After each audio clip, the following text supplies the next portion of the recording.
tell you, most welcome guests and for the Toastmasters, that this story is not my own. It is based on the book, which I'll leave there for you later to look at, by Dr. Steve Peters, who helped people like Victoria Pendleton and some of our other gold winners get the gold in the Olympics.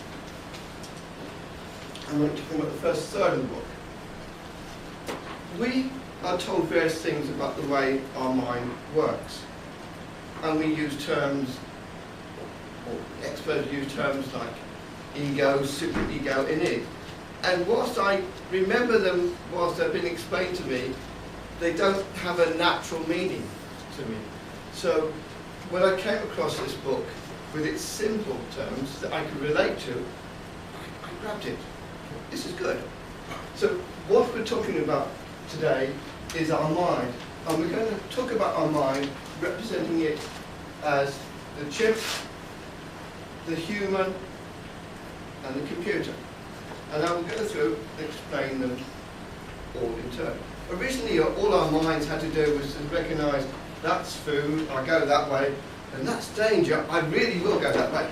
So, but when we grew up and we came into groups, and our first groups as primates was like the chimps.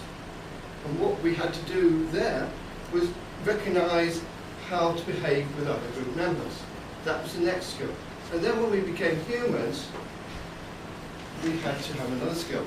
And that was social, communicate, talk, and other social skills, like learning how to lie and get away with it. Those were the advanced skills of the human. Now, the model starts off with the chimp. The chimp is our emotional core. The chimp is the one that reacts first. The chimp is strong. The chimp will see danger and jump up. He is that emotional being within us. The human, on the contrary, is that slower thinking person whose aims to be sociable, aims to take a logical view. It's not a real human because we are all a mixture of these people. But what happens is one of these types will surface at one time. Now, where does the computer come in? The computer is our storage system and our brain. It also contains some stored behaviours. We all know how to pick up a glass and drink from it. We don't have to work it out each time. We've learned how to do it. We probably all put our shoes on in the same order every day. We clean our teeth the same way. These are learned patterns. So when something happens, the chimp and the human will go to that human memory store there and say, what happened last time? What do I do? So that's the first point of contact. So the chimp will go to there, and as well as the human. Now, one way of managing that chimp is to put some routines in there so it doesn't behave in the same old way. So we put some additional routines in. Now, the chimp within us is the one that does things that we may have to apologise for afterwards. That is the lively emotional soul. The human, as I said, is a rational, communicating person. So what else do I want to tell you about? Well,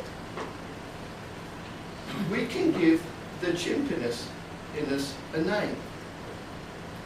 And then you can have a conversation with your colleague or your spouse. So, I would say to Christine, how's Joy today? And she would say, how's James? Because you're asking about this other emotional feeling. Whereas if you just ask Christine, well, how are you today? You might be the answer. Whereas when we're talking about something else, you get a different explanation. When we have a meeting of two people, there's potential number of conversations going on between each of these and each of the other one.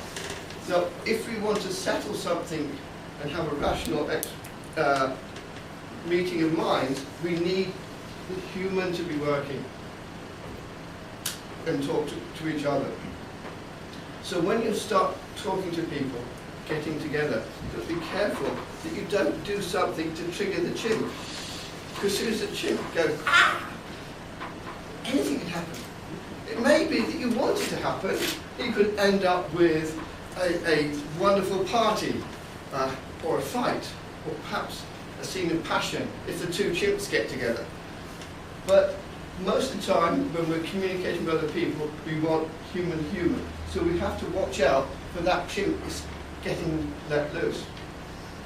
And as I said before, one of the ways to do it is to have something ready. So, somebody comes along you're driving along, cuts you up. Now some reactions will be, get all worked up, ruin the rest of your day, you might actually start driving badly. You might think badly of them. But if we pre-frame our view of that person, we have something already in our mind, we can say, hey, perhaps that man is rushing to an emergency, perhaps he's got a reason for rushing like that, perhaps something's on his mind. I'm okay, there's no need for this to upset my day. I'm better than being disturbed. You control you. Don't let any other person control you.